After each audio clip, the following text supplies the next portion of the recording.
Jimmy Mack, you working? I'm working it. Working it. See, Buzz, we hear you off there. We don't hear Buzz. Because you can hear me now, right? But I hear you go coughing, and then you're talking to yourself, and then. I couldn't. I mean, I had my headphones plugged into the wrong place, so things weren't working out for me. That is not good. I was starting to panic. All Buzz has to do, ladies and gentlemen, is plug his headphones in. That's all we ask of him. Plug your headphone in. Sure, but I've got like 5 different options here. So what are you going to, you just take your chances and try one, then try the other, and then try all 5, and one of them finally works. So everything's good. What is wrong with you? Oh, God, it's always an adventure. Do you know who did that song? You know who did that song I just played? No, but it was really good. It's great. I love that song. It's really good. It's so freaking good. I would pay to listen to a radio station that you program the music. I got just radio stations out there. Give me a call because I've got a format, and not only will it be fun, will it be entertaining, will it be talk oriented, but also when we play music, it's going to be good music. I'm ready to bounce. I'm ready to bounce. All right. See me inside here, we got something to tell you. You gotta change. 1, 2, 3, 4. I want to do this song live so bad with the bands, bring out the Bonehead Horns at that moment when they come out and do this song. Here they are, the Bonehead Horns. Do it. Oh, baby. Oh, just change it.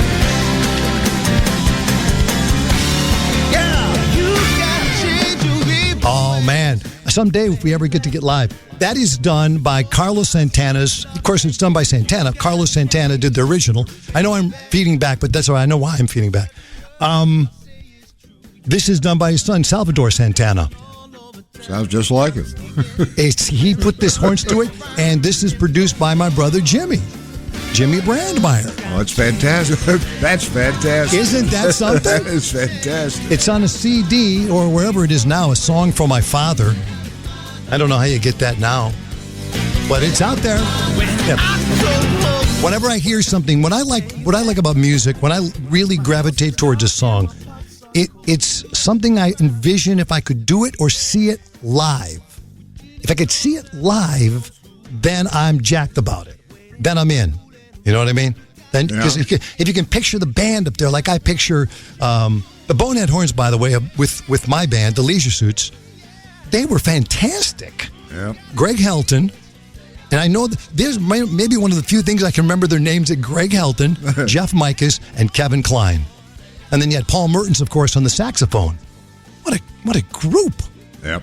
But here's what I liked about the Bonehead Horns: they were just fun. They're up for anything. Get out there, spin around, wear these crazy hats, jump out there, wear this band stink shirts, just go. This is, anyway, Salvatore Santana. I'll give you a second to Shazam it. You can get it. Go. You gotta change for me, baby. Come on, 1, 2,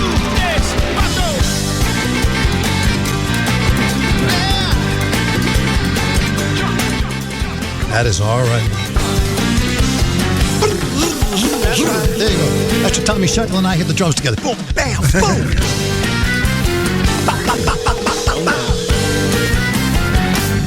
Jim. Hey, Jimmy.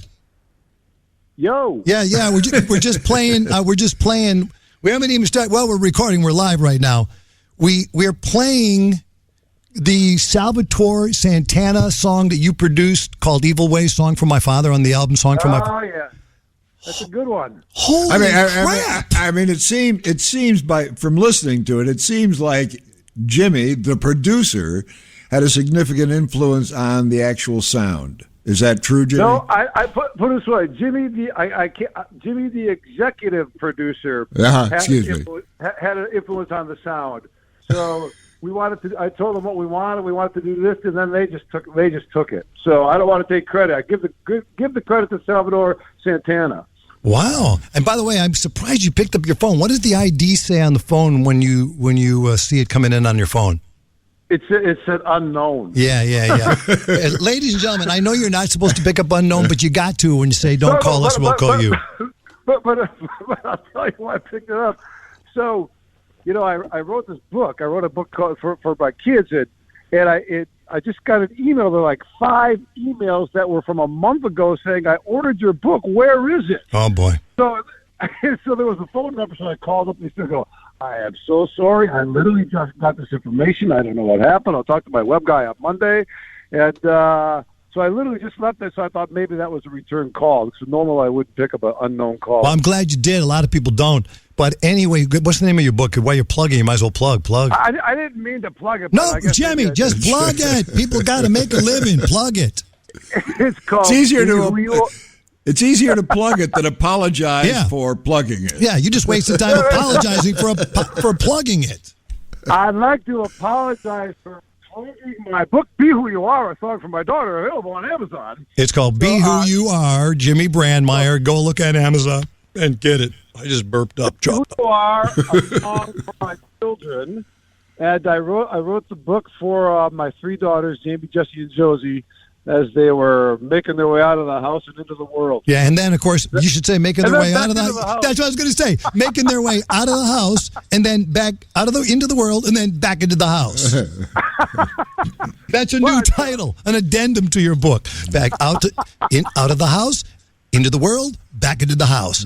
For how long? Just didn't work out. Addendum number 4, and get the hell out of my house. That's addendum number 4. Get the hell out of my house. Well, I think COVID threw a bunch of people a little surprises here. So wait a second. Hold on a second. I didn't know you were a master of the unknown. What did you say again? I don't know if you heard, but there's this thing called COVID out there. You said it might have thrown people for what? It threw people off their game? What I'm saying is, I'm sure a few parents out there had some kids move in after that hit. Move back in. Yeah, and now they're praying to God COVID gets out of here. Right. But just a little family news here. Jesse's moving back to New York tomorrow morning. And Jamie just went back to L.A. and Josie's at college, and she's kind of quarantined into her apartment, taking everything online, and it's a kind of a COVID hell going on there at UW-Madison right now. Wow. So yeah, it's kind of crazy. Yeah, but you got two out. That's good. No, they're all 3. Just as of tomorrow, they're all back out. Oh yeah, but one's close. Yeah. But she can't leave her apartment. They just started Big Ten football, and Madison had 43 players on COVID yesterday. So they're positive. See what I mean? How's the season going? Other than that? How's it going? Yeah. You got the quarterback. You got the quarterback behind the center. He's like 45 yards behind him. It's like a punt hike every time. I'm way back here. I can't hear you. Where are you? Hike it. Just give me the ball. But that puts an end to that football season, doesn't it, Jimmy? I don't think so. They just what? You get 43 people with COVID and you still play? Right now it is. I don't know the answer to that, but they just said yes a couple of days ago. It's Wisconsin. I hate her. Just a second. Wait a minute. I looked at the field. We only got 4 guys out there. Oh, don't worry about it. They don't care because it's Madison. They're just jumping around anyway. So, I don't know what they're doing, but it's pretty crazy. Well, but wait a minute. Here's the other thing, Buzz. You're a college football freak, and I really don't understand who's in, who's out, who's playing, who's not playing. They have a lot of schools haven't even decided yet. I only heard the Pac-12 was out, and I don't even know what the Pac-12 is. The season's almost over, and they're deciding whether or not they're going to play. Right. But didn't they say the Big Ten is on now? Yes. Is that right? Yeah. Yes. Yeah. And that's viewed by many as a giant mistake. Yeah. I saw the LSU coach go, hey, you know what, man? Like all of my players have already had COVID. They already had it. Yeah. So that's good. It's not really good because you can get it twice. Yeah. If you didn't like it the first time, COVID comes back and gives it to you again. Oh, God. What kind of a crazy-ass world are we living in? Anyway, Salvatore Santana is the one who did Evil Waves with that great horn version. Jimmy, I don't even I ever told you this, but I vision that with the Leisure Suits and the Bonehead Horns walking out. And I go, Bonehead Horns. They go, bam, ba, na, na, na, na, na. Then you got Tommy Sheckle on the drums and me on the congas with him. Oh, yeah. It would be so much fun to do that. Yeah. Yeah, so you, to be clear, Salvatore Santana is Carlos's son, and you're giving him full credit for producing it. Yeah, he took the. I mean, what did you tell him? Because it's got a very unique sound to it. I mean, it's fascinating. Punches right out, man. Right. You've got to take your father's song. You got to take a legendary classic song and turn it into yourself, and turn it into today, and to turn it into something new, without losing the whole vibe of it. Yeah. That's exactly what he did. He just took that song and put a new face on it. It's great. Yeah, I love it. Great. Love that song. A Song for My Father. And I sent you one the other day where James Taylor's son, Ben, also the son of Carly Simon, Ben Taylor, doing that. He's on the album too, and he was in the Loved Art Lounge. I didn't know he was even in our lounge. Yeah, by the way, that was a really nice version that he did live. Wasn't it? Yeah. We'll play that somewhere down the line. Ben Taylor performing Bartender Blues like his dad did. I also forgot that James Taylor. Jim Croce's kid is on there, and AJ Croce. I mean, all of them on. Yeah, it's good. It's a great album. I love it. And those guys really, I mean, it's just really, really good. A Song for My Father. Do people buy CDs anymore? How do we do that? Because I got like 1 million CDs, and I just think I just throw them out. I don't think no, to answer your question. Wait a second. He paused for a moment, and then, wait a second. Yeah. No. Yeah, no. I mean, Buzz, do you still buy CDs? I never bought CDs. If I didn't get them for free, I didn't get them. Jimmy, Buzz just has 8 tracks. Best collection in the Midwest. But Buzz, you listen to CDs. No. No. Who puts a CD in anymore? I don't. And the stuff I invested in over the years. Hey, ladies and gentlemen, I got to tell you something. When these technology guys come to your house and they want to set up your system, whatever it is, just tell them to get the hell out, because most of it is just crap. Hey, Johnny, I got something for you. It's a CD changer that holds every CD you have. You know how much the price was? $36,000. Oh, my God. You think I'm kidding you? See, I'm sorry. I forgot to add, and your DVDs.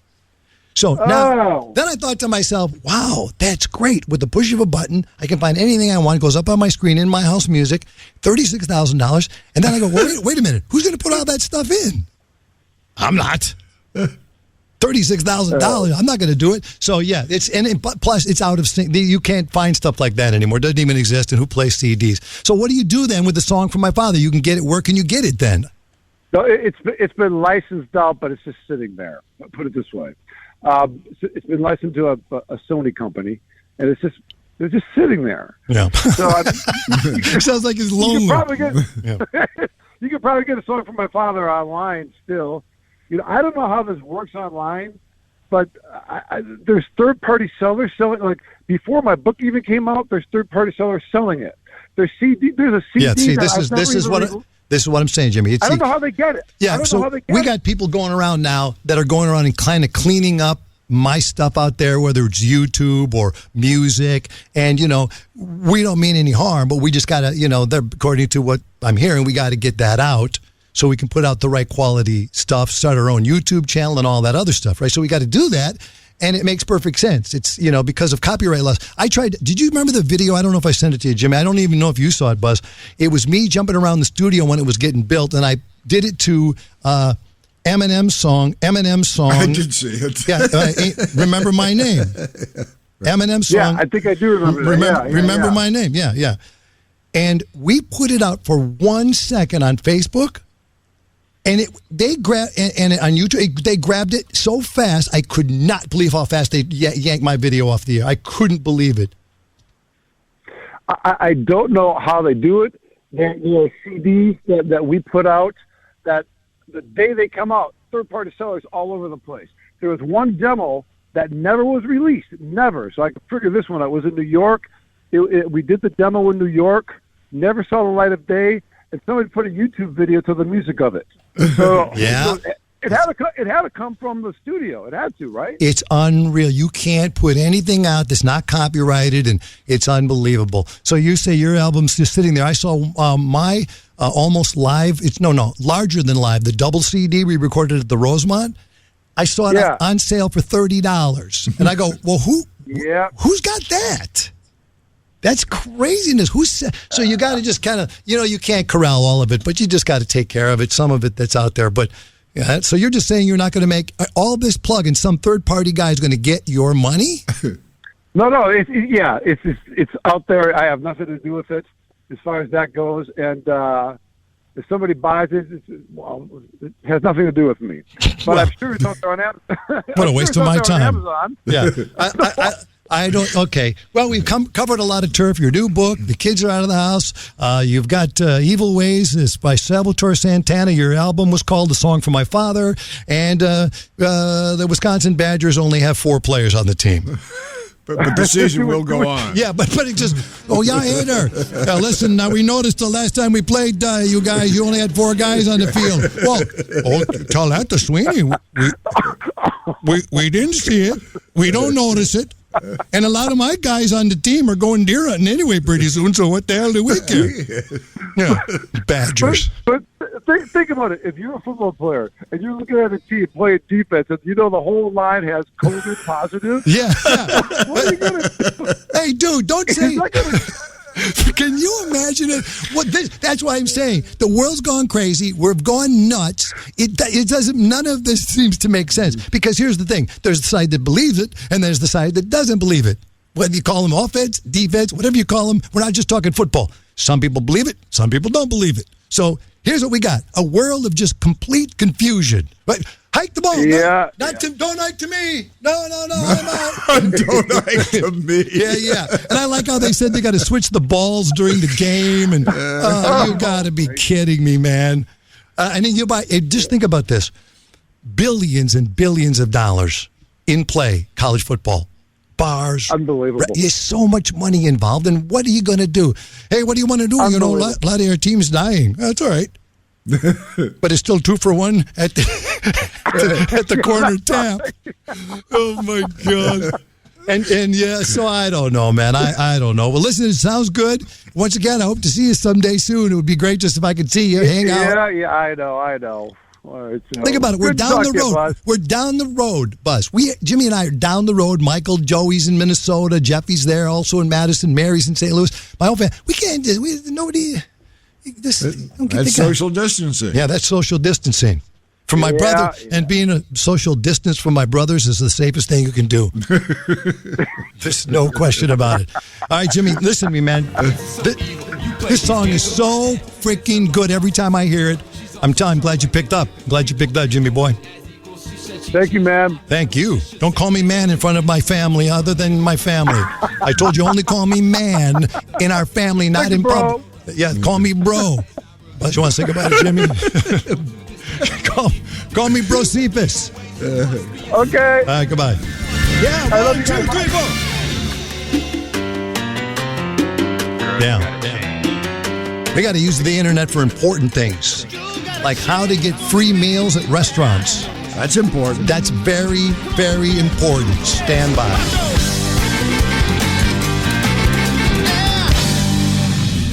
My time to call it a day. I got rap blocked and I'm already paid, but it's about time you remember the name. Hey. Fran Meyer! All right. That was a call to Jimmy, my brother. Well, he sounds good. Yeah, he does. Happy. Sounds happy. Always good to hear from. Love those boys. I love this guy, too. I love people who are crazy. There's a way you can save money or just get free food at a restaurant. Restaurants, of course, are basically dying. Some of them may never reopen with the COVID situation. But you can find this guy on TikTok blowing up, showing you how to get free food. It's a diabolical method for getting free food at restaurants. Hey, Noah, are you there? I dialed you up during that break there. Can you hear me? Yeah, I'm here. I can hear you. Noah, is it Willie or Will? It's Willie. Noah Willie. World Meet Noah Willie, the 19-year-old TikToker who went viral for revealing his method for getting free food at restaurants. And, Noah, if I'm clear, all you need is an email address, an Excel spreadsheet, and a list of restaurants that give out free food. Please explain. That is correct. Yeah, explain to the people now. Ladies and gentlemen, get your pen and pencils out. If you did not see this man on TikTok, go ahead and explain how we get free food. By the way, is it every day or whenever you feel like it?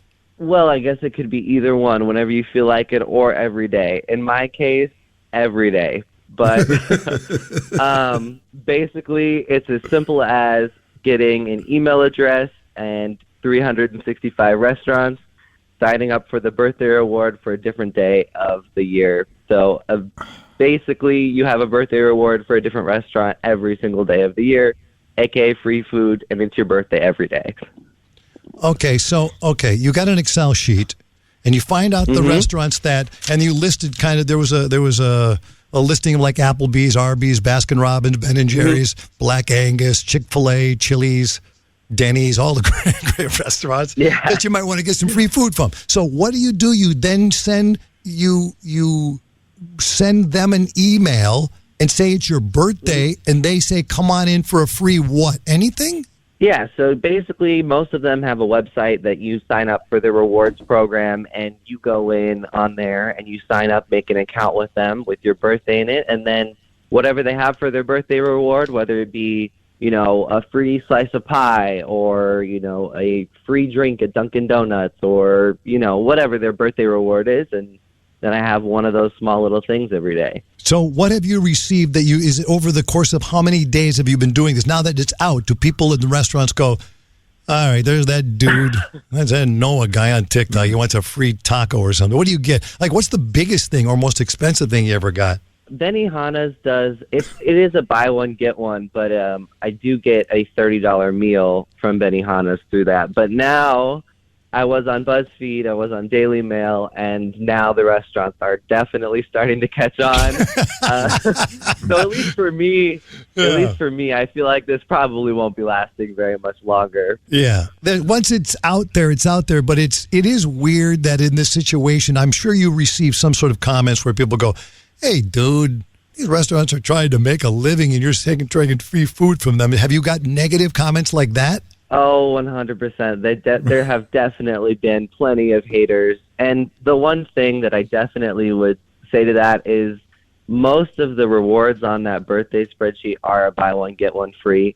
And so, and even if they weren't, I'm not going into like a Village Inn and saying, hey, let me have my birthday pie and not buying anything else, Right, so right. If anything, I feel like the videos definitely brought more business to the restaurants for sure. It seems to me, don't get me wrong here, just a total waste of time that I would take an Excel sheet and start listing all these things. It just seems like a total waste of time. I couldn't do it. And Willie, do you have a list of 365 restaurants that participate in this activity? There is a list of 365 restaurants, a full list, yes. Jeez. Not in the same town, though. You can't know. Not in the same town. Well, in L.A. Yeah. LA. Okay, you're in L.A. Right. There you go. Okay. Okay. That's the thing. Here comes that Noah guy from TikTok. Plus, your face is all over TikTok, so people kind of know. But who's going to be paying attention? They're just trying to stay alive out there, right? But negative comments. I knew you were going to get negative comments for that. So basically, you take a fake email account. You you got an Excel spreadsheet with all the restaurants in there, and then you go ahead and send them an email and say, what do you say in the email?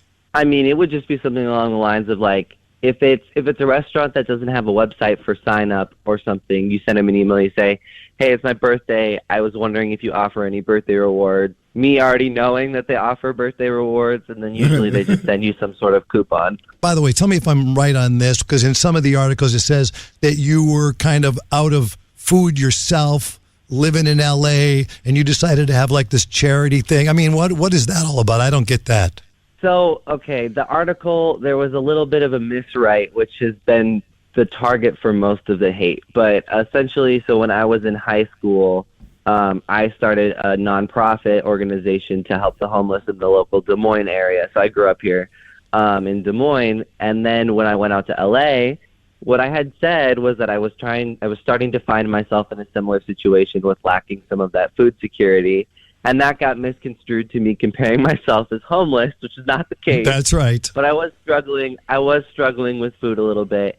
And having seen, how much I can help, whatever, I took sort of this idea and thought that I could help others in the same situation. Okay. Well, so anyway, you're not homeless. That sounds a little convoluted. I'm not homeless. It sounds convoluted I'm once not again. homeless. But here's the thing: we just talked about this. People have nothing to do with their time. So what Noah Willie has done is he'd gone on TikTok and he said, "Okay, I can figure out how to get all this free food from restaurants. Put a Excel sheet together and go ahead and get the free food." God bless you. No, you have fun with that. You don't do it every single day though. No. It would be too much every single day. It'd be way too much every single day. All right, Noah, listen, thanks for the time. We appreciate it. Have some fun while it's still there. Of course, you too. All right, brother. Noah Willie, TikToker, went viral. I don't know why people go viral for some of the craziest ass things. We had a guy on once. His name was Mick Shaw.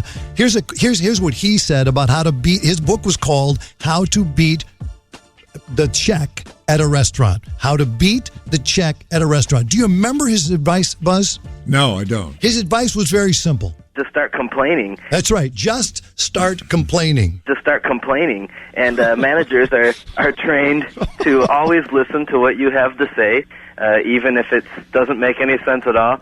And as long as you make it clear to them that you're just going to keep talking until they give you something, they'll eventually give you something just so you'll shut up. Complain about something stupid. Say that it doesn't look like the picture in the menu. It wasn't. It's not the kind of quality broccoli that you're used to. It doesn't taste like the poached eggs that they serve in the Riviera. Anything that you want. I didn't make that one up either. Somebody actually said that. Okay, give me another one. Another thing you can do is write a letter after you've been there. And in a letter, you can say all kinds of crazy things because there was nobody there to see that it actually did or didn't happen. You can write and say that somebody insulted you or threw something at you or beat you up in the parking lot or anything, and they'll, they can't write back a letter and say, we think you're making it up. And you've done that? You've written a letter that said, I was in the parking lot, I was accosted by one of your people, and I'd like a free meal. I've never done that, but I have seen it done. Okay. Now, that's some good advice. Just start complaining. I know people who do it. And you know what happened at the Green Mill the other night? I do not.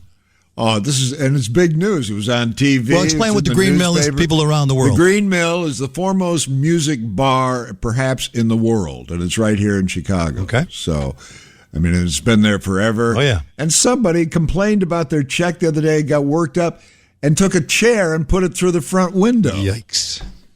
So, yeah. So that guy needs to be strung up. Now, what you have to remember about that is he should have said, Mick Shaw, the author of How to Beat the Restaurant Check, just start complaining, except in Chicago. Right. Yeah, the Chicago guys, they're going to take it a different way. They're just going to take it. If the complaining doesn't work, they're going to throw a chair through the window. Now, okay, now wait a minute. Then I think there's better advice from a listener named Brian. And here's what he did. This seems to be smarter. Listen to what his idea was to beat the restaurant check or get free food as Noah was doing. All right, we would order a whole bunch of pizzas over at one dorm room, and we'd be at the other dorm room. But when they'd go to deliver the pizzas, like 5 pizzas at one dorm room, we would go to the guy's car and just take out the rest of the pizzas. I believe that's close to carjacking. I mean, that's a long time you get caught doing that. Brian's doing how to carjack and beat the check at the same time. Yeah, that's what we do. The guy behind to shoot the pizza guy and take his money. Yeah, I forgot to mention that, too. Then we'd shoot that guy, and then we'd go back to the restaurant because we knew he'd be alone there, the manager, and then we'd, gang rape him and sodomize him with the hot steel plate. You're listening to Jonathan Brandmeier. Yeah. That's what we would do. And Brian, that is stealing, I believe.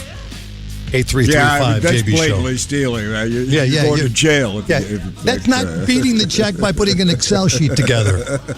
Yeah, you ordered the pizzas to one dorm room, then when the truck rolls in, you steal it, and then kill the guy. I think that's good. 8335 JB Show, recording a live podcast. Be part of it. Here we go. Hello. Johnny B. It's What's up? Alan in Jacksonville again, man. Hey, what can I do for you? Well, you let me on. I was the first guy on the show last week promoting my podcast in Okay. Jacksonville, Illinois. Then you've been on enough. All right, let's go to the next caller. Hello? Go ahead, please. Hello? Buzz? Yeah. Buzz? Yes. Yes. Buzz. Hey, Yes. Bob, are we smoking that weed pen tonight? Pardon me? Are we going to El Mariachi to smoke that weed pen tonight? You know, you sent the email. Yes, in. that's right. Right. He sent an email in that said, if you... Right. And your name is Bob, if I'm correct. Is that correct? Yes. Oh, yeah. Go ahead. I got the voicemail. I have to work for a living. I'm like you guys. Yeah. Okay, thank you very much. Once again, another smart ass on the phone. Okay, now listen to me. Listen to me, you nut. So you wanted to go to dinner tonight, Saturday night, with Buzz and do what again? Well, I would just have a couple tequilas and have some mole sauce, and then we'll smoke the weed pen. I don't think Are you saying weed pen? Is that what it is? Yeah, weed pen. See, I don't even know what that is. That's how out of it I am. What is it, Buzz? I don't know. Oh, I mean, what is it, Bob? Sorry. It's exactly what it sounds like. It's a pen, but then you smoke weed out of it. You mean like a vape pen? Yeah, exactly. Yeah, exactly. Yeah, and you think you know Buzz more about it than I do. Well, it's a vape pen, and yeah, like so you just put pot in it. Yeah. Yeah, I like to keep my Mexican experiences relatively. I like the tequila to stay with the tequila through the meal, and you want to smoke pot. That's another event. I don't want to mix those events up. Yeah, and she's not gonna. No, Anita's not gonna let the pot come into the restaurant no matter what. No, she won't. On the air, she could use one. No, yeah, of course. After hearing her on the air, she could use one. He said, "Okay, well, I don't think it's going to happen." Let me ask him again, Buzz. Do you want to smoke pot with Bob at El Mariachi's restaurant? No, but I'd be glad to have a couple of tequilas with you. There you go, Bob. Awesome. Okay. Buzz is saying, Bob was saying, hey, you left a voicemail on our message. Yeah, that's right. We were doing Don't Call Us, We'll Call You, which we have to find a way to make sure that our ID says Brandmeier Show when we want it to say Brandmeier Show. Some people picked up, some people didn't. But when you send us something, hit an email, brandmeiershow@gmail.com. Put your phone number on it. You never know when we're going to call. Sometimes it's worth it. Sometimes it's not. Hey, Johnny, I'm reading an email now. I remember you did a story about a guy that flicked men's peckers in order to kill their boners. Right. I remember that one. I remember. Jeez. You think Does that work? You think that would be something that'd be fresh in your head? I remember the time because I was graduating high school, preparing to lose my virginity in a hot tub with my girlfriend. I was embarrassed to walk to the house to get a towel. I turned away from her and flicked it like 5 or 10 times. It hurt, but it didn't work. In subsequent years, I've done it countless more times with no more success. I'm always thinking of your show when I flick my wiener. Did I misunderstand the lesson or did I make it up all in my head? If you can find the guy who told us about flicking our peckers, please call him. No. And I think when your girlfriend's in the hot tub waiting for you, I think that's a new dimension. I don't think you can flick anything away. And why do you want to flick it when you're ready to use it? Why? He was embarrassed to take the walk into the hot tub with it. Oh, I see. I'm sorry. Yeah, you got the picture right. She's waiting in the hot tub for him. That's the picture. And he already has a boner, and he wants to flick it down before he gets in there. So it can rise again. Forwarded to an automatic voice message. Yeah, we know that. Hey, Ron. This is Johnny B. and Buzz Kelman. We got your message about you trying to flick your wiener while your girlfriend waited for you in the hot tub. And that is a true story, Ron. Just don't call us, we'll call you. I'm calling you, man. You put your number down. It's a true story, and I'll tell you how I can tell. I tell you what he heard, Buzz. It wasn't a guy we had on. We didn't have a guy. Hey, don't forget, coming up, the guy who tells you how to flick your boner and lose it. Right. It wasn't that, Ron. It was a high school buddy of mine named Rob. I won't give his last name because apparently whenever I go back into that area, I get in trouble for saying their names. Oh, you have to say my name. I don't know. You're the guy I was talking about. Well, don't say my name. Okay. So anyway, this guy named Rob. We were in. You had to go when you were in high school. You wanted to be in football or wrestling or whatever it was. You had to go to this to a doctor at a big table. Okay, and it was a table. Everybody would line up in their skivvies. Which my dad would say underwear skivvies. Your little tighty whities in your t-shirt. And you'd walk up to the doctor. He'd grab your nuts and he would check them out and see if you had a cough or just give you a check. Right. So in the line, one of the guys in my class, I won't say his name, had a boner. Straight out, flat out, in a line with all the other guys waiting to get their athletic physical so we could play for St. Mary Springs High School. The guy had a boner. Which is inexplicable. I mean, why? Why would he do that? Don't know. Because there's a lot of guys in their underwear, and we don't know what he thought. That's right. See what I mean? I forgot. Right. Yeah. So anyway, Ron, I'm still talking to you. His machine must have a long-winded message. Anyway, Ron, so here's the story. So the guy gets up to the table, and the doctor just takes a pencil and whacks it. The doctor did it. And Rob comes back and says, "Brah, you see what just said? What he just did?" I go, "Holy crap. Why did he hit the guy in the nuts?" He didn't. He had a boner. He was sticking. He hit it. So there you go, Ron. It wasn't some guy we had on the show. Okay? You understand me now? And he didn't have a naked girl in the hot tub waiting for him. Yeah. That's right. Yeah, I just hung up on him. He didn't have. See, that's the thing. Ron is saying he remember. And here's the other thing, Ron. Here's the thing. Do not think of me when you're playing with your wiener. If you could do that, keep that out. I appreciate it, okay? All right. Don't call us.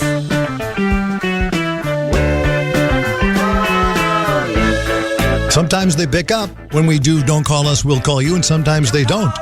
In that particular case, I'm glad he didn't, because he was wrong in remembering it. Now, this is an email from a wife, and I don't know if I should dial it first. By the way, and Buzz, if we do a lot of these dialings live, it'd be like a complete waste of time. I know. Because nobody picks up the phone. But we have fun doing it when we're off the air. I can tell you. It's fun. It's nonstop fun no matter what happens. It's inexplicable. Yeah, it's just that we do have some fun dialing people off the air. But I guess what we could say to you is if you put your number on and you see an unknown number, it's probably us. It's probably us. Now, I guess I'll call... I'll read the story because it's basically... my husband and I, local hero, and myself listen to the show on Monday mornings on our drive back to Fort Atkinson for the lovely weekend retreat known as Adams County, blah, blah, blah. Last Friday, we're on the way up to the cabin. It's pouring rain. Little tiny sports cars zipping in and out of traffic, causing trouble. All of a sudden, we see a semi hauling 2 trailers across lanes and flips on its side, slides onto the grass on the left of 9094, laying across 2 lanes, everyone swerving right to avoid the accident except my husband, who is always the first person to pull over and help people in need, even when I beg him to just keep driving. That's what I would say. Yeah, I didn't see it. Someone will eventually help him, and it doesn't always have to be you to her husband, right? According to her, it does. Okay, right next to the semi, Kevin, her husband Kevin, goes running out in the pouring rain to help this truck driver. He's calling for me, hears nothing from the truck driver, nothing. He yells, "There's fluid leaking." I'm giving it a dramatic read. He's yelling to the truck driver. They're on 9094 heading out to the Wisconsin area, whatever it is. The truck is slipped over on its side, and Kevin, her husband, is yelling, "Hey, get out, there's fluid leaking." Is that a little over the top? No, that's perfect. All right, let's start from the top. Okay. "Hey, get out, there's fluid leaking."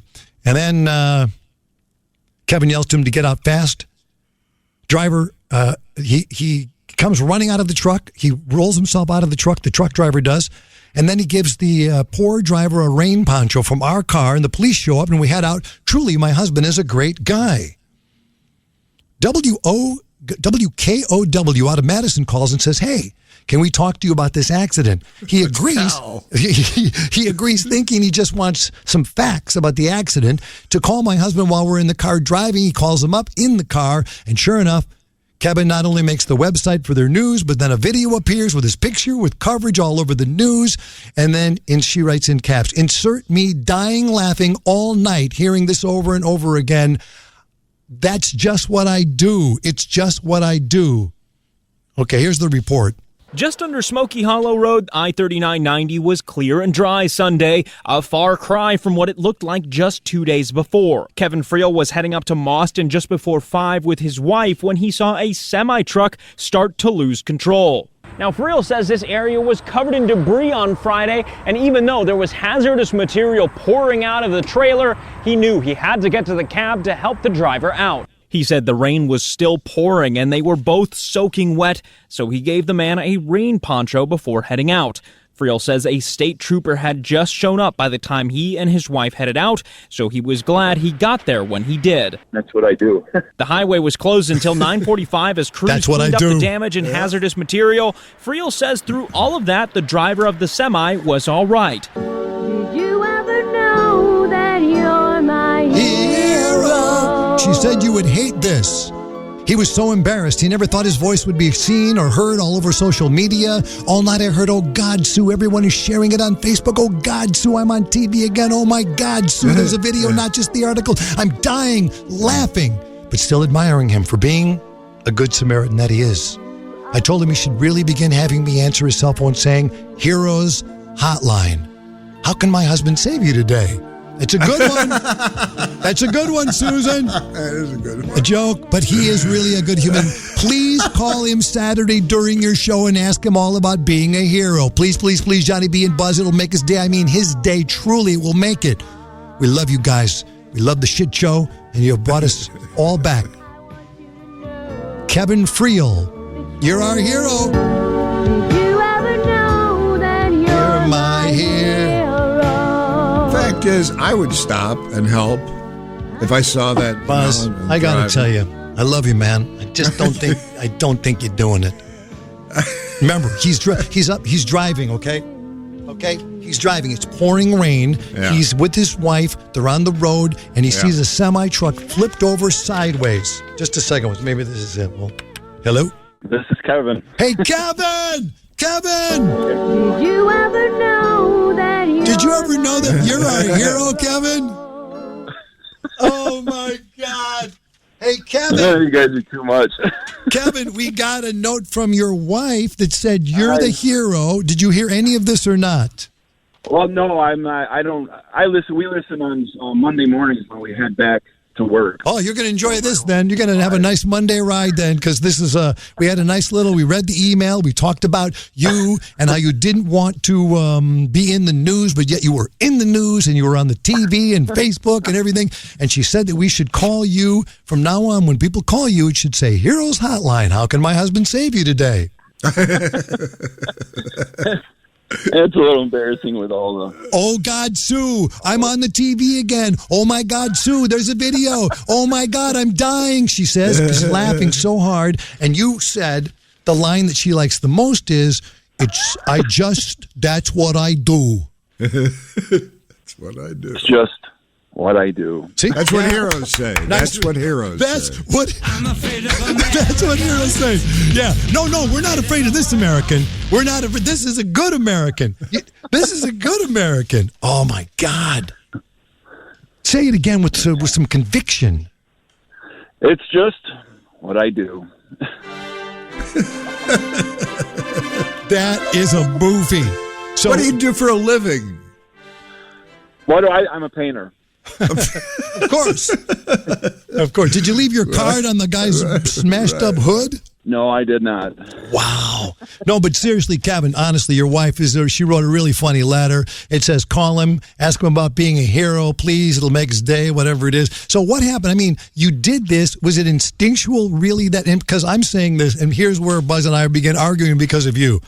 I'm saying whether I, Johnny B, or Mr. Buzz would do it. And I'm saying I wouldn't, but I don't know what I would do.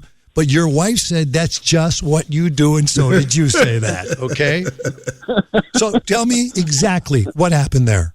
Well, we were on the interstate just past Madison, and it was pouring. It was a double trailer, so it was just whipping back and forth across the interstate, and I didn't see him hit all the other cars because it was raining so hard, and it was up, probably 100 yards in front of me. But and then I saw it flip on the side and slide up into the woods, and we pulled up, and the one truck, the whole wheel assembly, I mean, the control arm, everything, not just the tire, was across the road because it hit that pickup truck so hard. And we pulled up to him first, and we couldn't even see in his truck.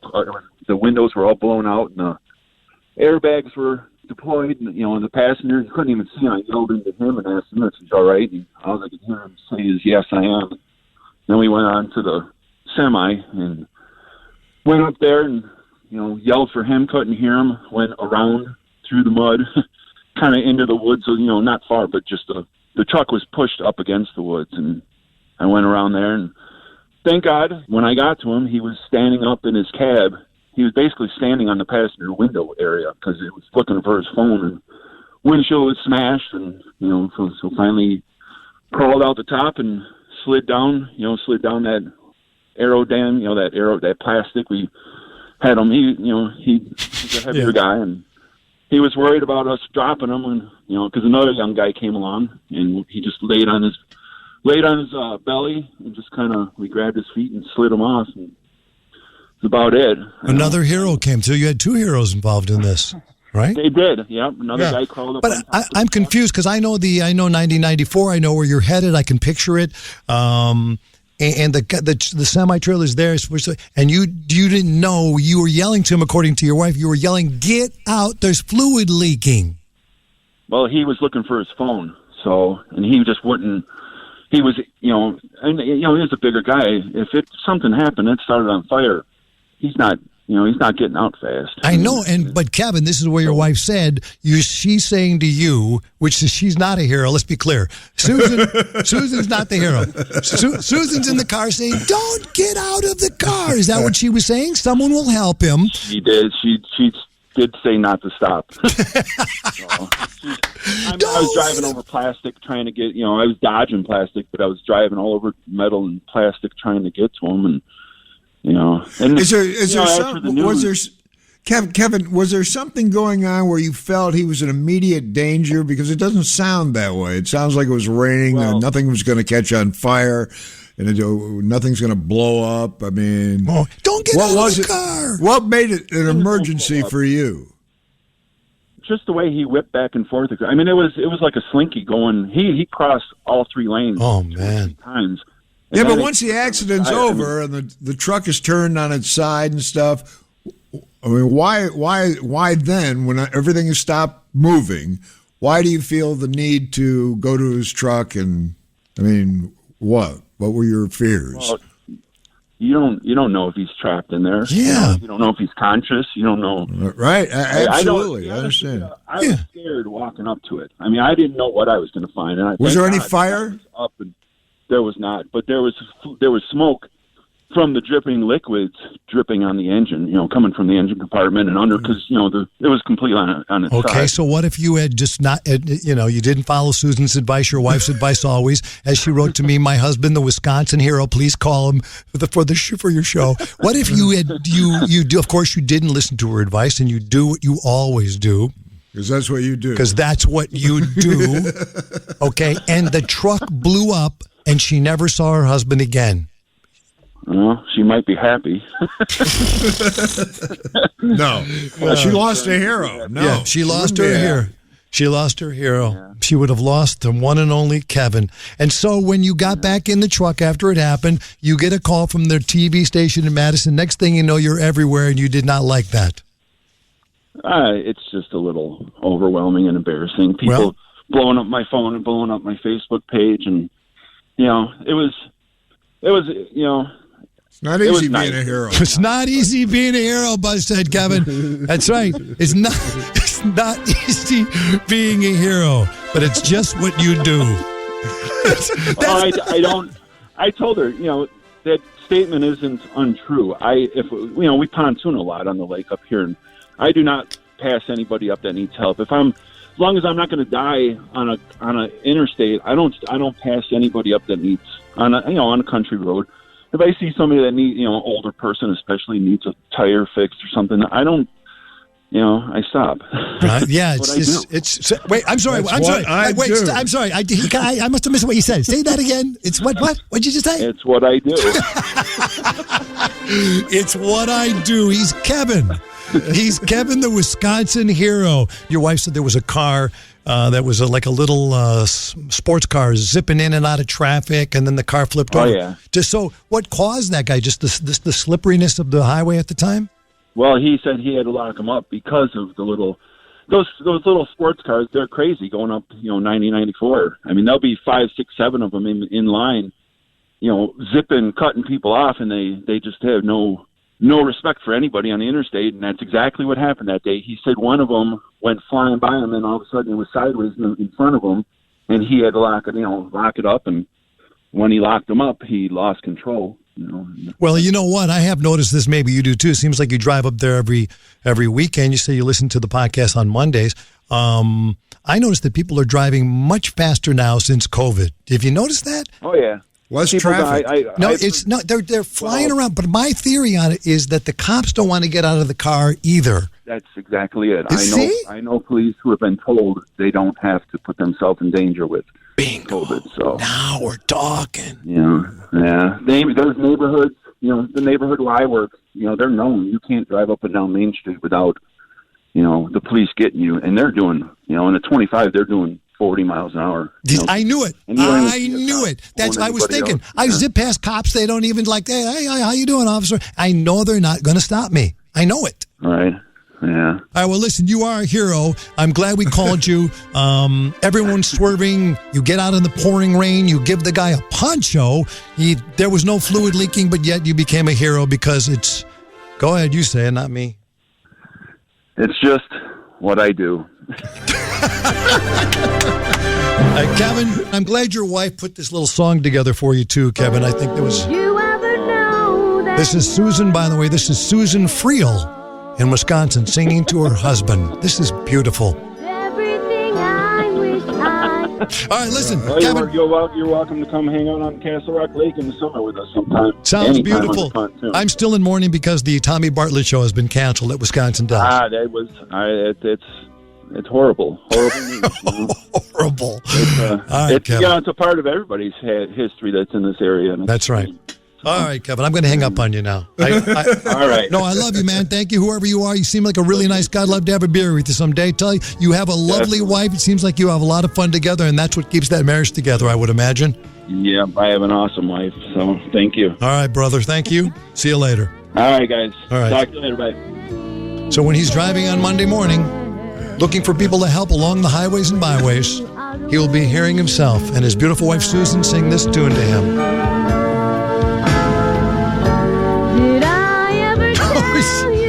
Because, let's say it together, Buzz, it's just what I do.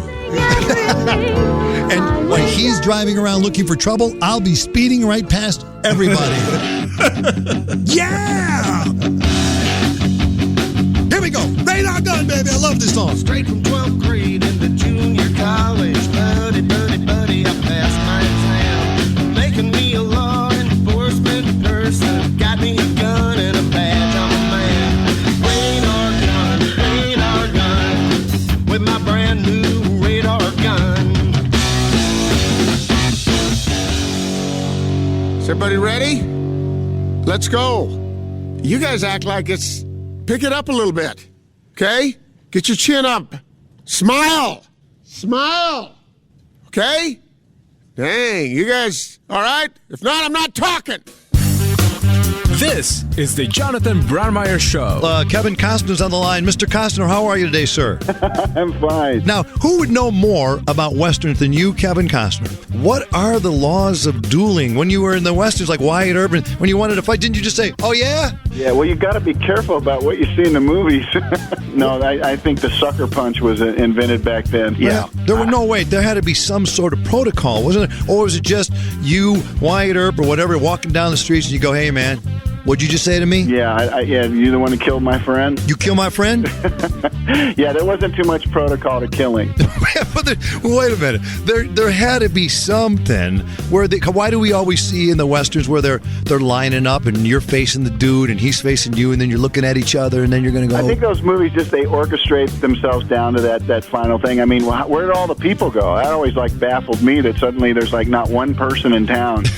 It's like first you have all this town, everybody's there, and then this fight happens, and then suddenly all you see is a tumbleweed. Let's say in Chicago we began to shoot people whenever we wanted, or have duels, or call a duel, right? Right. I'm walking down the street, I say, hey, Costner! Yeah. Hey, Costner! Hey, what up? Then you say something to me, and I say, let's start shooting now. The Nike store's got to close, Saks. And look, those bullets, even if they don't find their intended target, they break windows, they kill horses. There's a lot of collateral damage when there's a fight. I mean, any of us have ever seen a real one. There's a certain vulgarity, a certain anger to it. Yeah, somebody's going to get hurt in that. Yeah, exactly. So that's not a really good idea.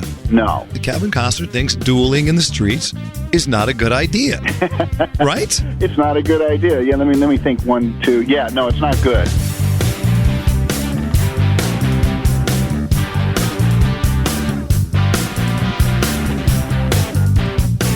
I think he's right. Although I think dueling would help a lot. If it would be at least we know the crazy is going to continue. People are going to start shooting people or continue to shoot people. But at least if you dueled, I called you out. You roll into... I like how we're going you'd have to close down IMAG, then you had to close the Saks, rather than just breaking into them and looting them. You just call somebody out. Hey, come on out here, man. I challenge you to a duel. And then you duel. But you'd only get rid of 1 or 2 people at a time. Sends a message, though. The message would be clear. Hey, this is a dueling town. And speaking of Kevin Costner, there was a picture on Facebook the other day of Kevin Costner in one of his many movies. I'm not sure which one. He looked like he was in a Western, and he's holding a rifle.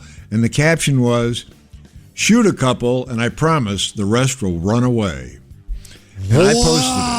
Love that line. I know. I immediately posted it. Came back a few hours later, gone. No sign of that picture or Kevin Costner. Well, wait. Oh, okay, there you go. There it is, copyright laws. There it is. Everything's copyrighted. You can't use anything now, nothing.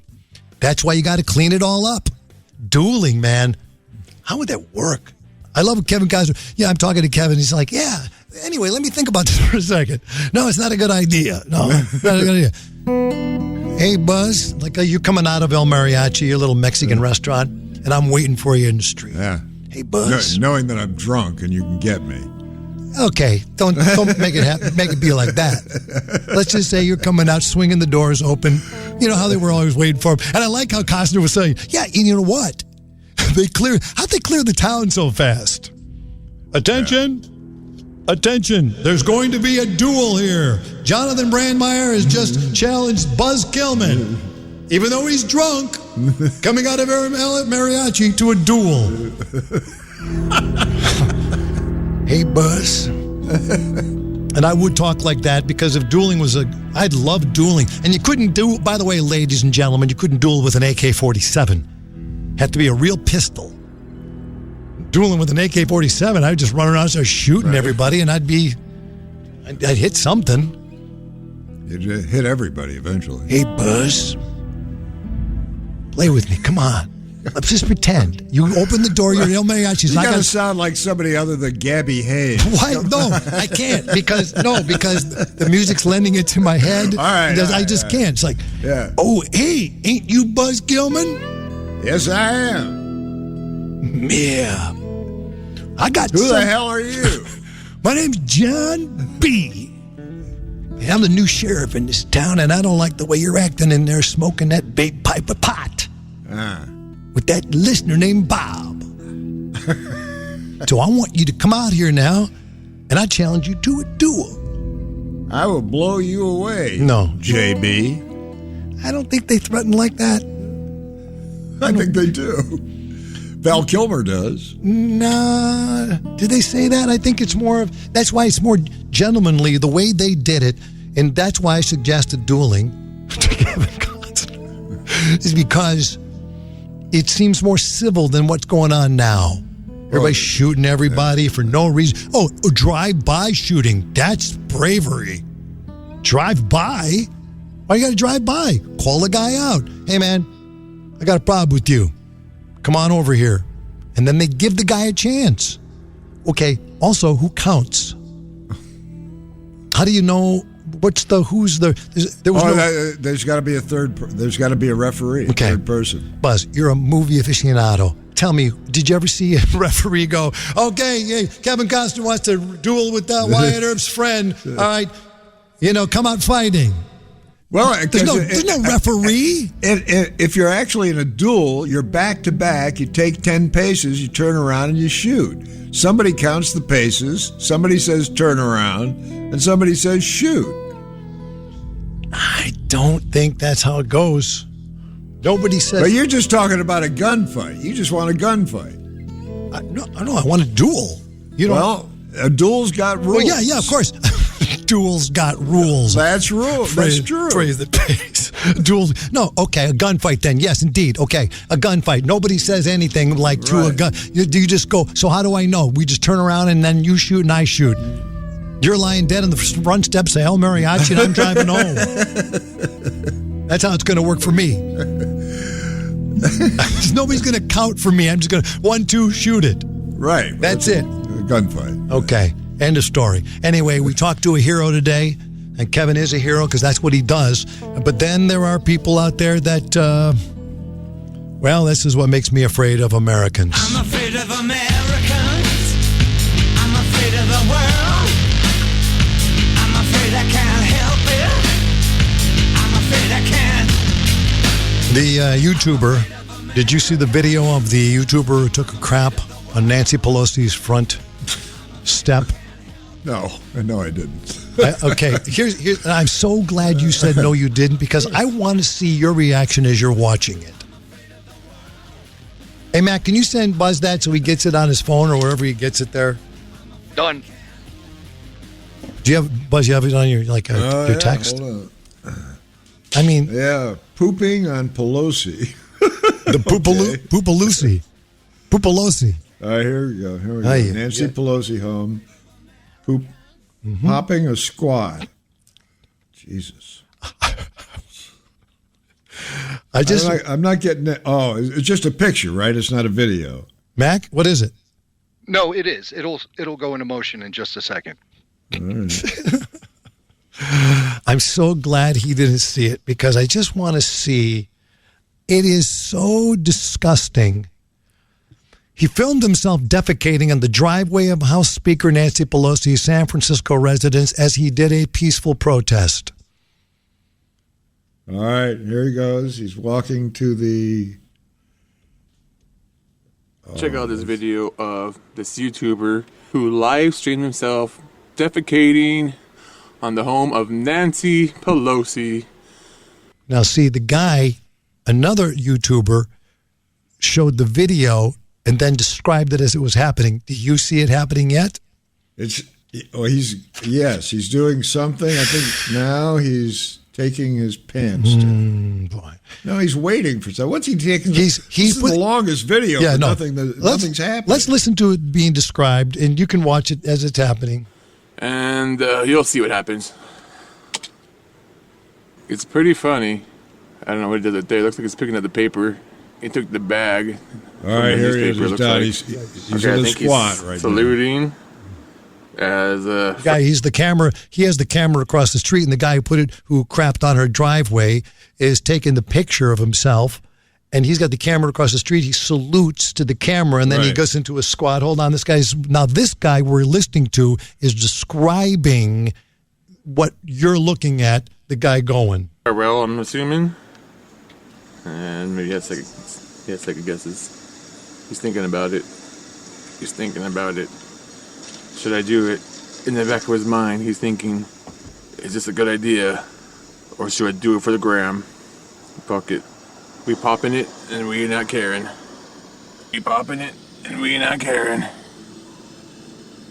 Could be fake. That's what he's calling taking a crap, popping it? I guess. These kids that's today. And he's finished. On my video, he's finished. He's walking away. He's coming back to pick up his camera. He's got a smile on his face. He seems very proud. And you can see in the background as he leaves, the camera goes in for a close-up of the pile of poop. Hold on a minute. Hold on a minute. Let me finish this guy here. Of course, and maybe it is. Who knows? Because this guy's saying it was fake, but I don't think it is. Nope, definitely not fake. No. Oh my God. Yep, there's a nice little, what's it called right there? So, yeah, he pooped on the government official's house and he's laughing about it, guys. And he has his poop rag with him. And I think he's rag? Yeah, this is. Oh boy. Where do you get a poop rag? Yay. Is that a protest? It's a peaceful protest, I guess. Well, come on. I mean, I've seen this happen in stores before, but not as a protest move. Well, as a protest, as a statement of sorts, they're mad at somebody in the store, so they drop a little pile and then they throw the pile. First of all, I couldn't even do it on command, so I don't know how they end up doing that. It's ridiculous. But this guy did it on YouTube. He's part of a community called IRL, in real life. It's live stream videos, and they go on all day long, and this guy's just chronicling his life as a homeless person. He's homeless, and yet he has a camera. He's got a tripod for the iPod. He's got a following. He's out there, allegedly homeless. Yeah. Okay, really, are you? He's called it to Poopalosi as a protest against the lack of resources for people living on the streets. Well, at least there's some vague connection. Right, there's his connection. He says, I've been hunting for a toilet all week, and the joke came up in the comments of one of my streams. He said that, hey, you should take a crap at Pelosi's house. Why not? Everyone enjoyed the idea, and so I couldn't hold it anymore, so I did it. He salutes the viewers. He squats down. Immediately following the incident, he apologized to Nancy Pelosi on Twitter. He has a Twitter account. He's got a tripod. But he's homeless. And he's certainly not backed up. At Speaker Pelosi, I know you may not ever see this, but I want you to know I mean no foul harm when I did what I did. I'm not proud of it, and at all, I would just like for you to know that I'm not proud of it. I have no ill will against you, Miss Pelosi, or anyone in an elected official's position. Yeah, you got to clean that crap up. What better way to show someone a message, We need more access to... Okay. His point was we need more access to bathrooms. We need more access to resources out there. And then he apologizes to everybody for doing it. It's a mixed message. Yeah. Yeah, it's weird. So, I get it. I get it what he's saying. He's saying, like, hey, we need bathrooms because of COVID. They basically shut it down. And so homeless people who want to go ahead and go to the bathroom, they have nowhere to go. So where else could you go? You go to Nancy Pelosi's driveway and take a crap. Right. What is going on, really? What is going on, man? It's craziness. I don't get it. I don't know how he did that. I told you I saw that guy taking a crap right on my driveway. But he was really homeless and he just didn't care. He just did it. Yeah. Well, they get used to doing it. Well, here's the thing. There's no bathrooms open even for me on a highway, basically, unless you go, I don't know. It's nuts. Live streaming himself. Who knew there was a guy walking around? There's people who watch this guy walking around. I just got busted by the cops, bro. Yeah? You know who Nancy Pelosi is? Yeah, live streamer, huh? No. Nancy Pelosi, bro. The House of Representatives, the lady that speaks for all of America. You don't know who that is? No. Look her up, bro. Look her up. I just took a shit on her front yard. Whoa. And the Capitol Police had the BART police stop me and take my information. Yeah? I 100% swear on my mom. I'm going viral right now, bro. I'm viral on the internet. Just look it up, bro. Pelosi pooper. There it is. Did you poop on the property? No, I didn't. I pooped on the sidewalk. It was on the sidewalk, dude. I was exercising my legal constitutional rights and my legal rights in San Francisco, which is, if you have a medical problem, you're allowed to take a shit. And I had a medical problem. I couldn't fucking hold it for fucking days. You kidding me? He couldn't hold it. I'm afraid of a man. San Francisco. Yeah, in San Francisco, you couldn't hold it, so you're allowed to take a crap on people's driveway. And they don't bust you for it. Poopalosi. Poopalosi. Nice job. Jeez, that's just crazy. Honestly. That's just crazy. We need more access to bathrooms. We need more access to resources out there. I know I'll get your attention. I'll take a crap on your lawn. Yikes. I mean, I'm like you. I mean, who can do that? I mean, there's a very small number of people that can actually perform that. Right, because you could. Okay, let's say I really wanted to do it right now. I can't do it. Right. Got to wait. I got to be comfortable. I got to have something to read. There's no way. Hey, Miss Pelosi, can you hold on a minute? I got to get something to read. They got no food to eat. They sleep outside when it's 10 below. They're the homeless. Their lonely tears cry out to say, we're not asking for a lot, just a place to stay. I just got busted by the cops, bro. Yeah? You know who Nancy Pelosi is? Yeah, life humor, huh? No. Nancy Pelosi, bro. The House of Representatives, the lady that speaks for all of America. You don't know who that is? Look her up, bro. Why, what happened? I just took a shit on her front yard. Oh, okay. Nice meeting you. Thanks a lot, homeless guy. Nice meeting you. Thanks for stopping by. Thanks for the info. Oh, my God. Pray the years will bring many smiles to many hearts. Yeah, they're the homeless. I'm afraid of Americans. I really am. I'm afraid of Americans. I love the dentist who was busted for hoverboarding while he was actually working on someone's teeth. I saw a photo of him doing it. That's craziness. An unnerving video. Dentist Seth Lukehart extracting a patient's tooth while riding a hoverboard, then removing his gloves and seemingly celebrating. The patient, Veronica Wilhelm, was sedated during the operation, telling a court on Wednesday that she didn't know he was on a hoverboard or that the procedure was being filmed. How do you even think of something like that? Well, he's looking for challenges to demonstrate his dental skills. Yeah, he's so good he can hoverboard around and get a tooth out at the same time. That's right. He extracted a patient's tooth right out of it, right from 12 years experience. Yeah. Oh, no, excuse me. He was sentenced to 12 years for Medicaid fraud and other. I think that's what happened to him. Let me hear that lady talk. It'll be a different experience. Yeah. Said, hell no. No. I mean, that's so unprofessional. According to court documents, Lukehart texted the video to several people, in one instance joking that performing oral surgery while on a hoverboard was a new standard of care.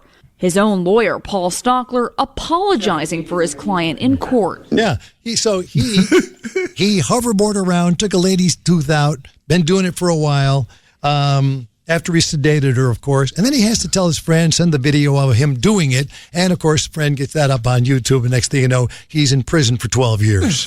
Thanks a lot. That guy just fell. He had to take a crap on Pelosi's lawn. He went and did that. He's on, it's unbelievable. What's the rest of that story? It's unacceptable, and you can be assured that when I agreed to represent him, I got in his face and told him what I thought about him for doing this. Lukehart has pleaded not guilty to all the charges, which include unlawful dental acts, medical assistance fraud, engaging in a scheme to defraud Medicaid, and theft. Many of the things they charged he did not do and he's not guilty of. So best case scenario is he'll be found guilty of a couple of the 43 counts, serve any sentence, maybe on ankle monitor, and successfully be able to resume practicing dentistry again someday. Wilhelm addressing her dentist from the witness stand. What you did was outrageous, narcissistic, and Crazy. Crazy. There it is. Mostly crazy. Yeah, there it is. At least they're saying what it is. They're saying he's crazy. There's no question about it. And what? I'm surprised they didn't throw racist in there. Right. No. That's the thing you got to remember. You got to remember. He's just crazy. Just crazy. Remember what Chris Rock said? Chris Rock said people are using all these words. It's just... Everybody want to know what the kids was listening to. And what kind of music was they listening to? Or what kind of movies was they watching? Who gives a what they was watching? Yeah. Whatever happened to crazy? Yeah. What happened to crazy? Right. You can't be crazy no more? Do we eliminate crazy from the dictionary? That's right. Somebody made a list of the top 30 stand-up comedians. And Chris Rock came in at number 2 on that. And when you think about it, I was curious, where's the funny guy that I like, and how does he, get placed in the top 30? Number 1, Richard Pryor. Oh. Who's number 3? I don't know. You pick. I know Lenny Bruce was number 4. Never was a fan. Well, just because of what he did.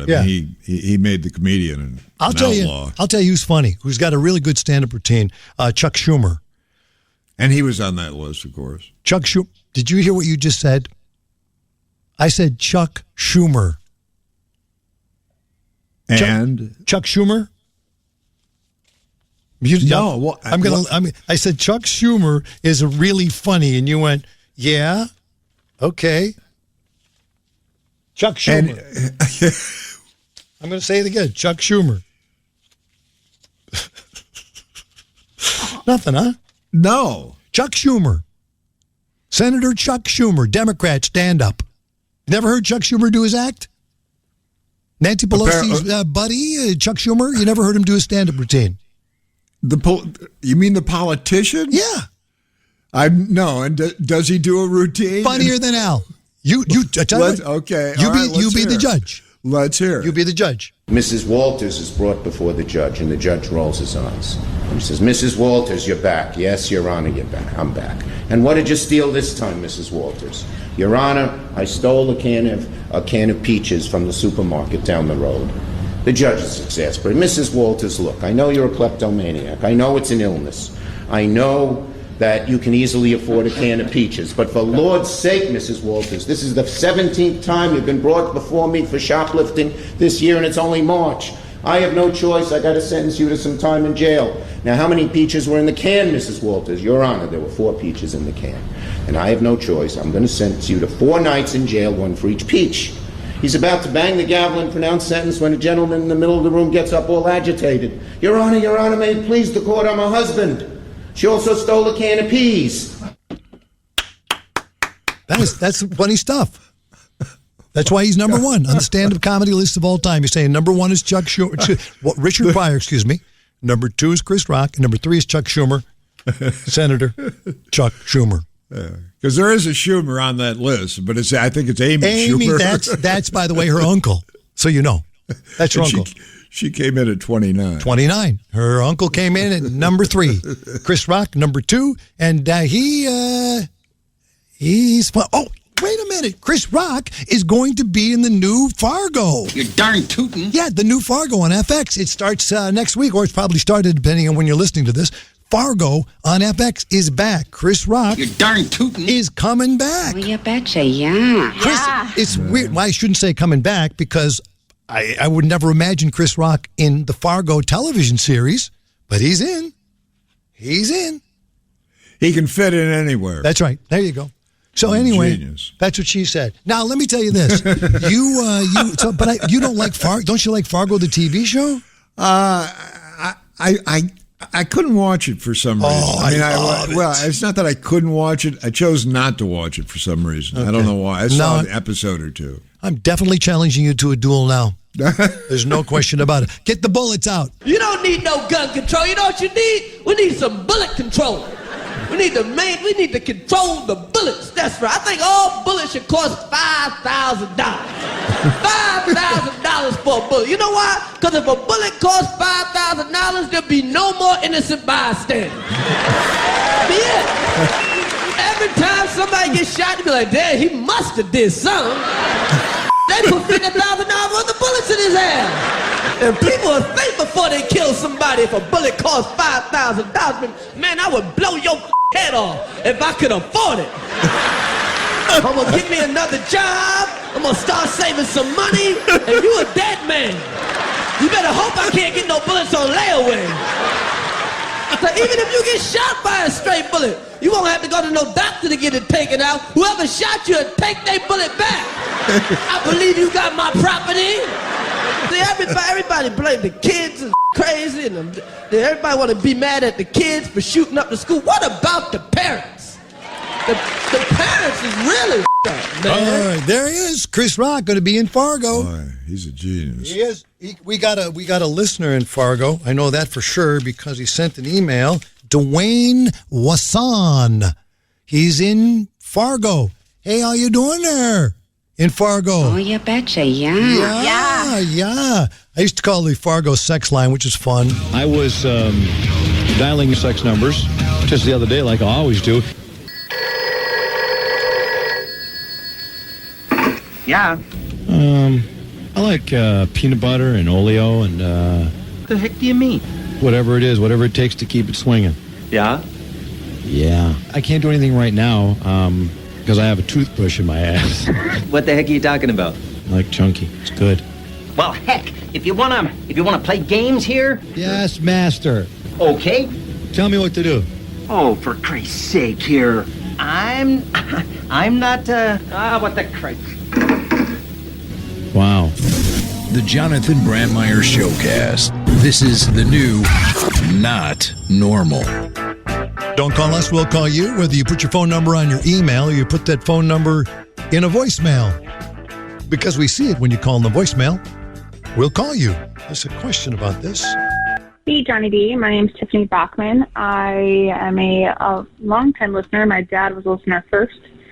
And I work for a company that is a manufacturer, of recycled plastic lumber. And we are trying to make sure all people that can't get lumber can get it as long as the plastic lumber will work for them. So I don't usually listen live, but I listen all the time. So if anybody's looking for some home projects, decking, porch material, I guess, call me.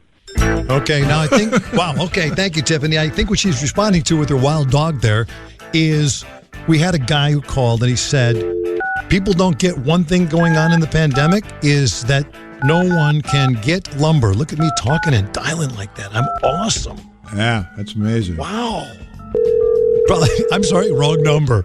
Okay, so Tiffany says she has lumber. This guy told us in an email, I don't know if you recall what episode, whatever it was, he was saying, people can't get lumber.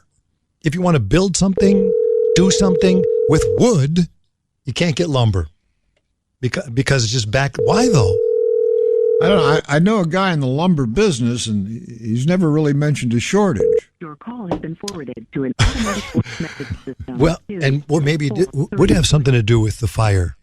No, right? No, I think that fire is affecting everything. Yeah. When you have finished, You could see the smoke in Chicago. You could see it, right? more options. Yeah. Hey, Tiffany, this is Buzz talking there. He's talking about the lumber. We're talking about that lumber. You left us a voicemail. You said, call you if we need lumber. Okay? So, and tell your dog I said hi. We did call you back. And I need, I don't need lumber right now. If I had a hammer, I'd need some lumber, but I do not have a hammer.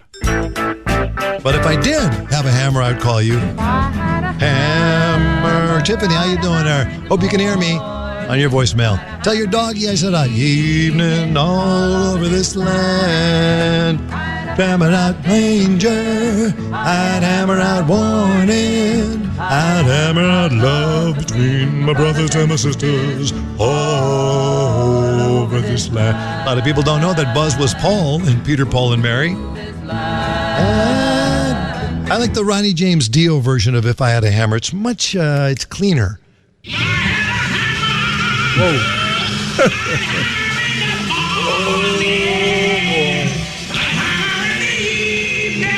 Yeah.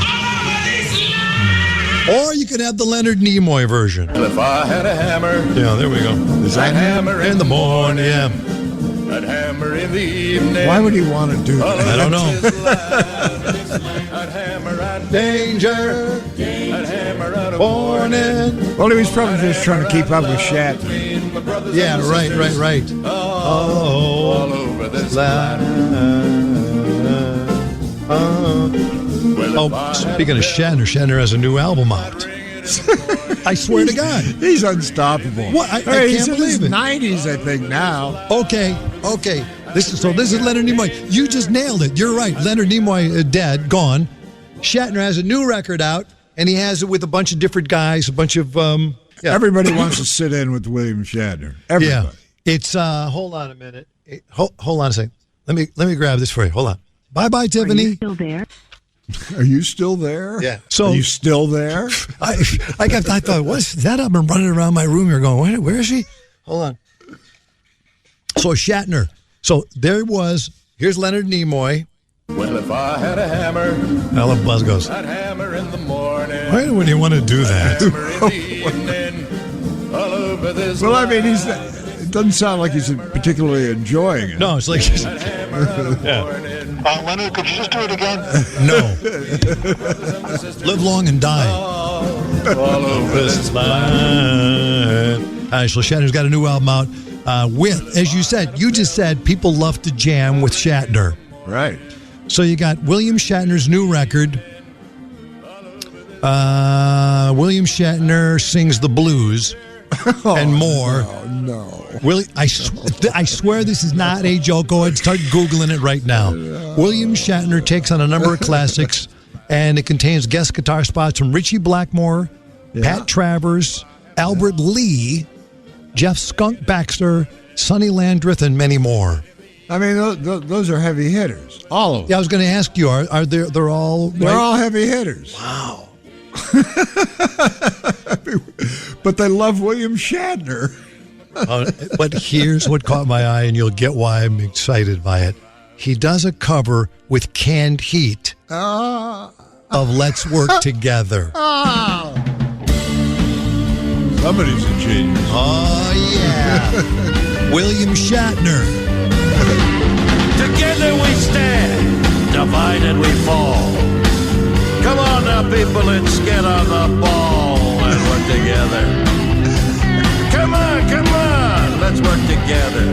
No, people, because together we will stand, every boy, every girl, and a man.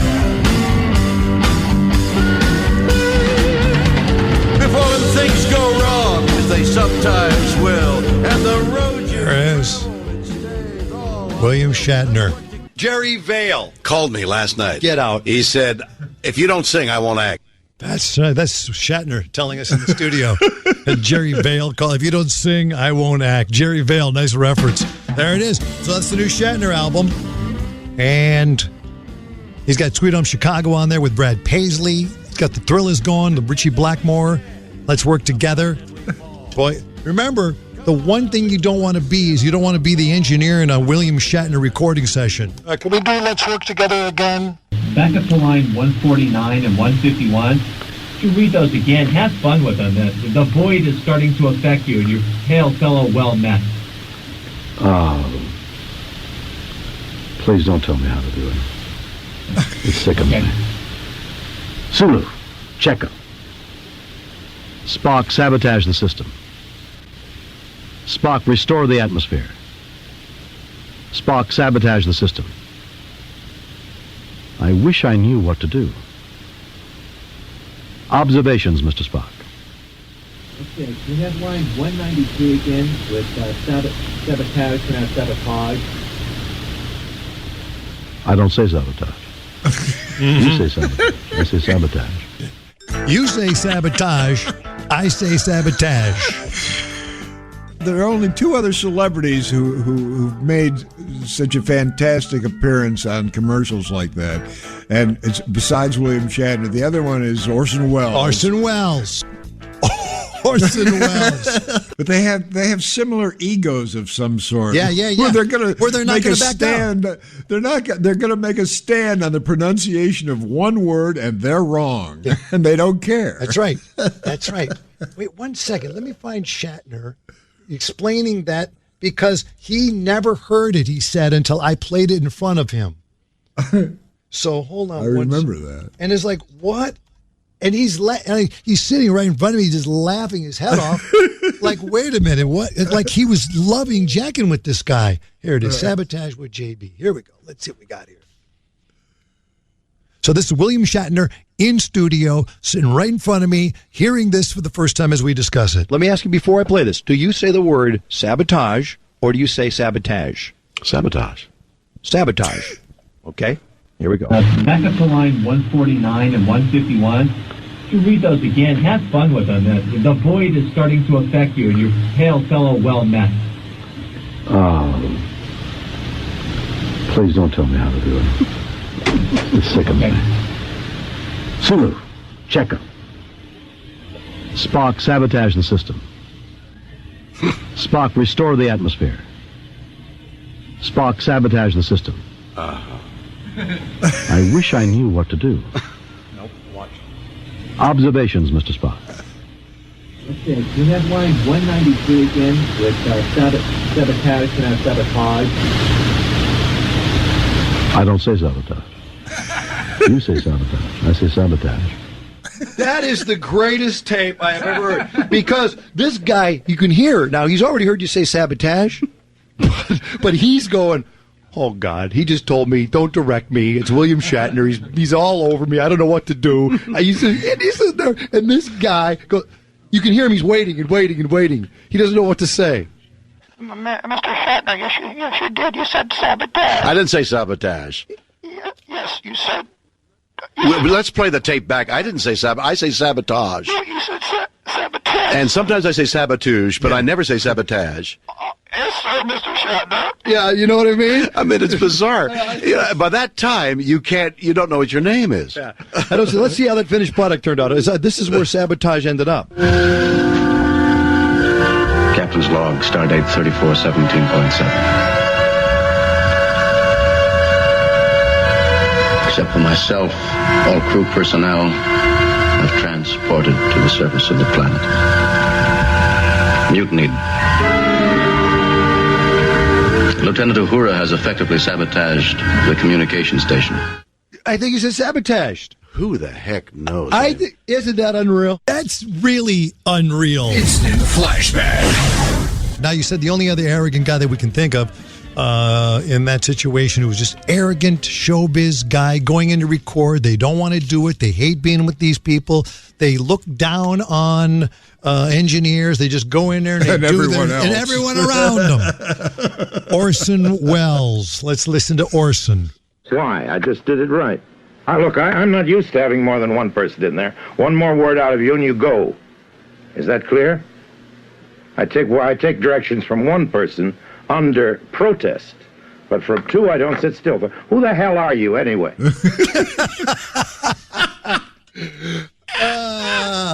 I want to hear more of Orson Welles. Now you got me intrigued by that. Hold on 1 second. Here's Orson Welles in a recording session. One more word out of you and you go. Is that clear? By the way, the only word he said was, "Can I have one more take? Can I have one more take?" Which is what they say in a million sort of recording studios. Hey, I'm not used. What do you want from me? Can I just have one more take? Go to hell! Wow. It's also Frank Sinatra does that too. One take. That's it. Oh, wait. Let's finish this. Hear this. Do you know the Frank Sinatra story in Chicago? No. Okay, before I forget it. This is told from me from the Budweiser people who sponsored Johnny and the Leisure Suits. So it's inside. They're at a recording studio. Everybody's excited because at one point, Sinatra stopped holding up whiskey and started holding up Michelob Light. Okay? Yeah. This is a true down-to-earth story. He's in a Chicago recording studio here. And he goes in, Sinatra comes in the room, and then the engineers are like, all right, let's go, Sinatra. It's smooth Michelob Light. And the line was like, Michelob Light, smooth golden taste. Something like that. He was like, whatever the Michelob Light was, but it was just that sentence. Okay, let's, for story's sake, let's say it was Michelob Light, smooth golden taste, right? Yep. So he goes, okay, we're rolling, Mr. Sinatra. Smooth Michelob Light, smooth golden taste. Engineer. All right, Mr. Sinatra, very good. Let's do a couple more. Let's do one with more upbeat and a little bit a different reel. We'll just mix it up a bit, and we'll go from here. Anytime you're ready. Mr. Sinatra? He's gone. Mr. Sinatra. Hello? And Sinatra, I'm sorry, to give Frank some little credit, Frank said, did you get that? And the guy said, yeah, now let's try it a little bit more. As soon as he said, yeah. He turned his back. The guy who was in the studio with that session said to me, he turned around and walked out the door. That's the end of it. That's Sinatra. I love it. Did you get that? Yeah, bye. Send me the check. I got chunks of guys like you in my stool. I love that. Oh, man, I love that. That's Sinatra at his finest. Okay, back to Orson Welles for a second just to see how crazy he gets. Who the hell are you, anyway? Well, why the hell are you asking me for another one? Did you hear what he said? He goes, who the hell are you? And the guy goes, well, I'm the engineer. Well, why are you asking me for another one? I didn't, maybe I'm not clear. I'm the engineer. Well, I thought there was a slight bonk, and I would just like to be safe. Jesus. What is a gonk? Do you mind telling me what that is? No, a bang from outside. A bang from outside. Oh, I'm sorry. Yes, always.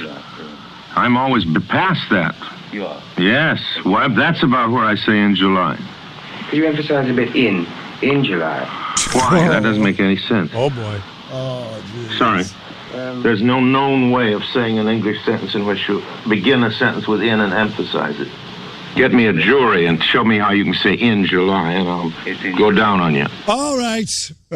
Get me a jury, and I'll go down on you. One more word out of you, and you go. All right. Oh, man. Bet they drew straws for that gig. Hey, Orson Welles is coming in. Goodbye. Yeah. Right? Was Orson Welles gay? No, not that I know of. Are you sure about that? That doesn't mean you can't go down on somebody.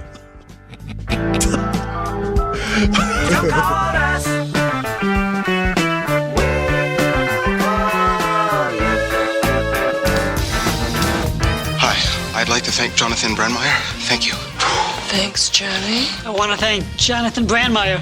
Thank you, Jonathan Brandmeier. Thanks a lot, Brandmeier. Jonathan Brandmeier, you're special. All right, numbnuts. We've reached the end of another edition of the Jonathan Brandmeier Showcast. Jesus, why? Tell me why! You can listen to the shit show live stream 24/7 and download podcasts on demand at BrandmeierShow.com. I don't understand you. When you visit, be sure to sign up for email updates. Ain't nobody got time for that. Subscribe on Apple Podcasts, Spotify, wherever podcasts are found. If you want, leave a review. You do, and I'll kill you. Follow Johnny B on Facebook at Facebook.com/Brandmeier Show. You are erect, sir. And leave a voicemail at 833-LOON-LINE for entertaining, not complaining. I hate to complain, but I have to. I'm Jimmy Mack, and if you're into Star Wars, check out my show at RebelForceRadio.com for Star Wars news, celebrity interviews, and more. I can't keep it all in my mind. Thanks for listening to the Jonathan Brandmeier Showcast. Bingo! In the air, everywhere. Ain't that something? Click.